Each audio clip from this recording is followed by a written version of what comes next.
Последната турска организирана библиотека, која стана и најопремена е онаа во градот која била позната со името Интифа, се наоѓала во просториите на објектот каде што било сместено и Вакуфското меаривско поверенство, односно во кругот на некогашниот комплекс на Вакафот Исхак Челеби, денес на просторот помеѓу Фонтаната и Стрежево, била од приземје и кат. Во приземјето за време на Првата светска војна биле просториите на добротворното друштво Хамиет.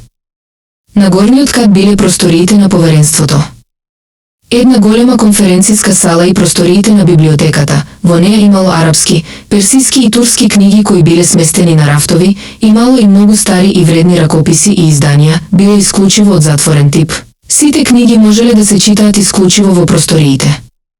Во 1936 престанува со работа.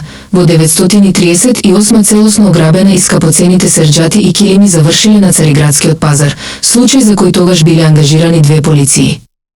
Крајот на библиотеката е во 948 кога објектот е рушен во општиот разорен бран, кога исчезна дел од Битолската чаршија, додека книгите меѓу кои првата печатена книга во првата турска печатница, речникот на арапски и турски Константинопол се наоѓаат во архивите на Скопје и Битола.